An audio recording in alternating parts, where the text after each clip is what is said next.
жерде биіктікке құлап қалсам да. Саламатсызбы Алтын эже? Канча күндөн бери бутуңузга тийбей, жакшылык кылып, кыйын кырдаалда элге жардам берип жүрөсүз. Ушунуңуз үчүн Кудай ыраазы болсун, Кудайдан кайтсын жакшылыгыңыз. Канча күндөн бери кайрымдуулук акцияларында жүрөсүз? Биз кайрымдуулук акциясында 20-мартта баштаганбыз. 20-мартта ушул өзгөн өнөрпоздорду билесиздер баарыңыздар. Ошол өнөрпоздор ортодон тыйын чыгарып, бир айлансак жеткире албай калдык. Сурангандар көп экен, баягы муктаждарчы. Анан экинчи айланпа кылдык, үчүнчү айланпа кылдык. Мен ошол апам жана мен деген группа бололу деп сунуштап, мен булардын эң чоңумун группада, ошо өзгөн өнөрпоздордун. Анан ушундай жакшынакай Эрнис Бөрүбаев деген балабыз бар. Анан Сагын Эргешев, талант блогер, талант Сагынбаев. Анан ушул 3 балам менен, анан Азалия деген досум кошулду өзүнүн машинасы менен. Биз өзү ошол 3 машина менен Эрнис өзүнчө бир тарапка кетет, биз бир тарапка кетебиз 2 машина мененчи. Анан ошентип таратып жүрүп, анан бизди журтубуз ойлоп калды, ошойт бул кайрымдуулук бир фонду бар, бир организация же өкмөт жардам берип атат деп ойлоду болуш керек.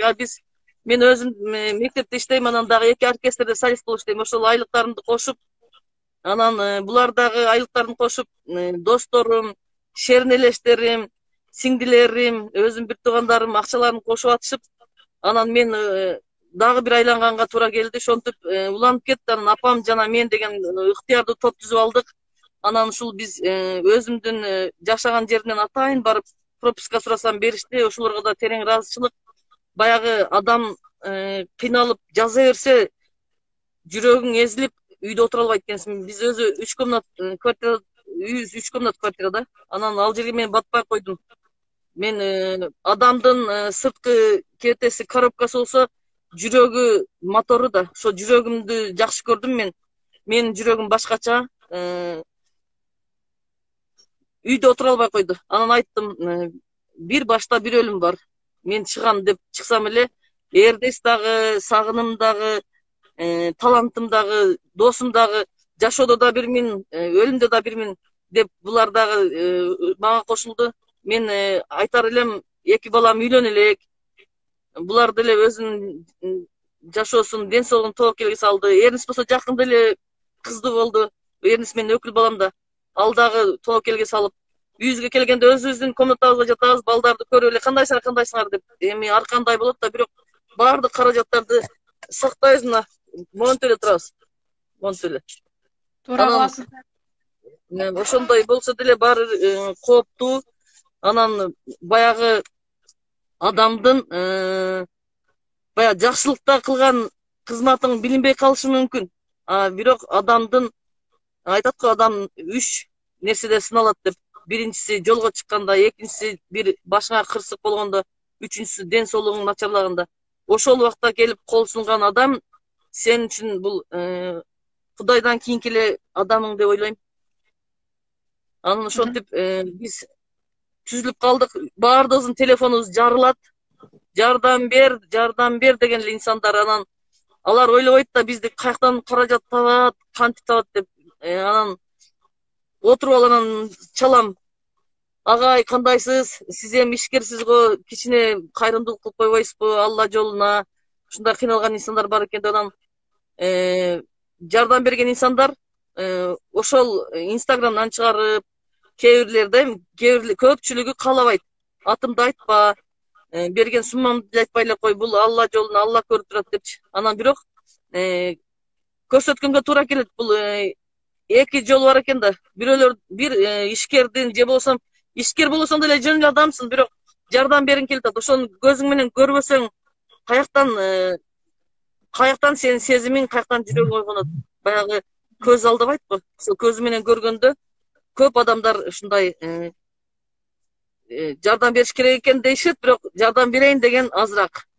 Анан шүгүр Москвадан, Иркутскиден балдар, кыздар кыргыз элим эртерээк туруп кетсин, ордунан эртерээк туруп кетсин деп. Анан бул кыйынчылык баягы иштеп жүргөндөргө, капиталы барларга, бизнесмендерге оңойраак болуп атат. Аларда баягы топтогон акча бар да, каражат. А баягы машина жууп иштеген, официантка болуп иштеген, швеяда иштеген, кыскасы күнүмдүк ишке барып келген немелерге аябай кыйын болуп атат. Чындыгында барганда биз алар ыйлаганда кошо ыйлап, жүрөгүбүз ошо боюнча келип, үйгө келгенде да түшүбүзгө чейин кирет. Түшүбүзгө чейин киришет ошол адамдар. Анан биздин берген тамак балким 10 күнгө жетет, балким 5 күнгө жетет. Көп семья.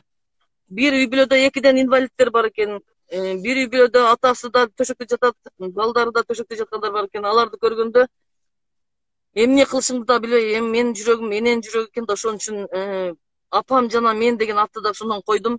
Себеби ата сырткы тон, эне ички тон экен.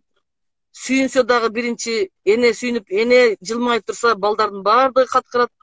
Эненин кабагы түйүлсө, балдар ыйлап нары карап айлаларын таппайт. Ошон үчүн апам жана мен деп ушинтип ачып алдык. Анан Кудайым буйрса, жакшы шүгүр. Гүлзар деген эжебиз бар, ал жардам берди. Айгүл эжем деген жакшы жардам берди. Бурма, Азалия досум, Жанна Райымкулова деген дагы биздин бизнесмен ишкер кыздарыбыз бар, Клара, досторумдун баардыгы. Инка деп коебуз, Инаят деген досубуз бар, ал Москвадан Тынчтык деген, Иркутскден, Москвадан дагы бир сиңдим. Кыскасы өзүбүздүн тегерегибиздеги эле адамдар жардам берип жатат. Мен 1000 метр разымын. Анан Жанбек деген дагы бир өзгөндүк жигит 3 күн продукт алып берди. Тимеле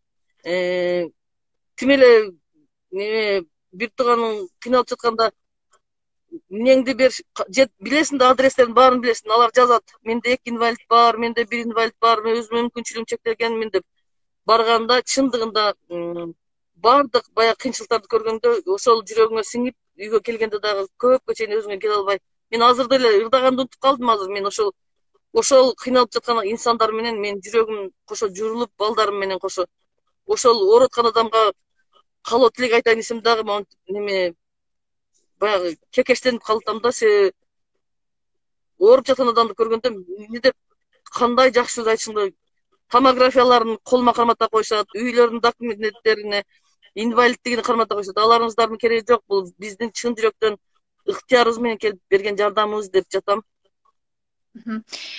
Сизге бул жакта биздин окурмандарыбыздын баардыгы жакшы каалоо тилектерин айтып атышат, узун өмүр каалап атышат, жакшылыгыңыз Кудайдан кайтсын деп атышат. Анан кийин сиз айткандай ушул жакта дагы жардам сурап Алтын эжеге кантип байланышсак болот, баланча даректе мындай кыйналган үй бүлө бар деп жатышат да, булардын баарына жардам берүүгө мүмкүнчүлүгү жок. Кантип кайтылса болот? Ошондо мен дагы кантип, мен дагы кайрылсамбы, силер аркылуу кайрылгым келет. Канчалаган Алла Таалам көрүп турат да, биздин мүмкүнчүлүгүбүздү күнү түн уктабайт карап турат. Кимдин мүмкүнчүлүгү бар, жанындагы кошунасына же болбосо бул жактагы тууганына, бул жактагы бир тууганына. Бул бизге жазгандар, ишенсең күнүнө 1000ден ашат. 4-өбүз 5-өбүзгө элестетер, 5000ден адам кайрылат. Анан ошонун баарына биз кантип жеткиребиз? Мен айтар элем, ушул ишкерлер, тыйындуулар, жүрөгүндө оту барлар, элим, жерим дегендер, келиңиздер, азыр кыйналып жаткан бир туугандарга колубузду суналы, колубузду сунуп жетелешип чыгып кетели. Эми мен барсаң кээ бир 7ден 8ден 5ден балдар бар, эми бул кокусунан эле болуп калды да, күнүмдүк таап келип, күнүмдүк эле запас кармабаган айымдар, апаларыбыз бар экен. Мен аларга күнөө деле кое албайм, бирок кээде капа болуп кетем да, мүмкүнчүлүгүнө жараша. Анан көп эркектер таштап кеткен апалар, жалгыз апалар ыйлашат барсаң. Эмне кылышыңды да билбейсиң, кантип сооротушуңду да билбейсиң. Үйүм жок, квартирада турам. Кичинекей эле ушу машинадай болгон үйдө 6 балам менен өзүм дейт. Оорукчанын ата жатат бул жерде, ушул жерде 4 балам менен дейт. Анан ошолорду көргөндө бир бушта кийим бүктөлүп жатат, бир жакта мындай. Анан бир жагынан айтар элем, эшигин көрүп төрүнөт дейт го. Баягы аял заты өзү ошол уборка кылыш, тазалап, тегерегин тазалап отурганда ошол жерге периштелер келет. Кирсең бөтөлкөлөр, баклажкалар, пакеттер, суулар, ошол эми жөн эле бир жарым сааттык 15 мүнөттүк жумушта ошол тегеректерин да тазалашпайт да, анан кайрылып эле мага жардам бер деп эле дей бергенде деле болбойт болуш керек. Кудайдан тилеш керек. Жардам бергенге жеткирсин Кудайым, жардам берейин дегенге жеткирсин дегим келет да. Анан кээ бир жерлерге барсаң, капа болушпасын.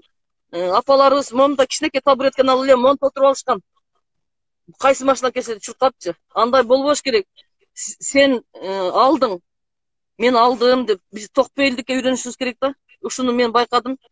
Анан бирөө суу ичип отурат. 4 күндөн бери 3 балам суу ичип жатат. Эмне берем десе, мен кантип үйүмдө тынчыкпайм. Кантип тынчыктайм? Мага атайын алтынай же деп кайрылып атса, мен кантип тынчыктайм? Ошон үчүн каяктан каражат сабышты деле билбейбиз. Продукт алганыбызда деле 300, 400, 500 сом жетпей калат. Жаныбыздан эрдис барбы? Барбы сенде, Азалия сенде барбы деп эле кошуп коебуз. Бензин болсо өзүбүздүн жаныбыздан, каражаттарды өзүбүздүн жаныбыздан алабыз. Анан эми ошол кыйынчылыкта ошол бир адамды сүндүрсөк дагы ошол адам өмүр бою эсинде калат да, ушинтип келген эле деп. Азыр эми 10 күн мурун жардам бергендерибиз, ошол суучит ал дегендер эми кайра айланышыбыз керек. Аларды ойлоп, Донецкийде бир келин бар эле, ошого бир барып коюш керек эле. И инфекционный больницанын жанында бир инвалид баласы бар же бар эле, ошого да бир барып коюш керек деп эле ушундай болуп калдык биз. Азыр ырдаган ырыбыз деле чырыбыз деле кереги жок азыр. Алтын эже, жакшылыгыңыз Кудайдан кайтсын. Атайын убактыңызды бөлүп иш үстүндө жүрсөңүз дагы бизге убактыңызды бөлгөнүңүзгө терең ыраазычылык билдиребиз. Биз ойлогонбуз сиз менен баягы чыгармачылык багытта ырдап, ушундай жакшы элдерге маанай тартуулайлы депчи, бирок сиздин жумушта жүргөнүңүздү көрүп эле бер жактан эле биз тайсалдай түштүк. Эже, сизге бекем ден соолук каалайбыз. Сактансаң Кудайым сактайм дейт. Сак болуңуз эже, жакшы туруңуз. Кудай ыраазы болсун кылган ишиңизге. Эми азыр бизге элибизге ырыбыздын деле кереги жок болуп турат. Ооба, рахмат эже. Чоң рахмат, бар болуңуз. Алдыңа талай сынып, ыйлап барсам да, мен сени сүйөм ömür, мен сени сүйөм ömür.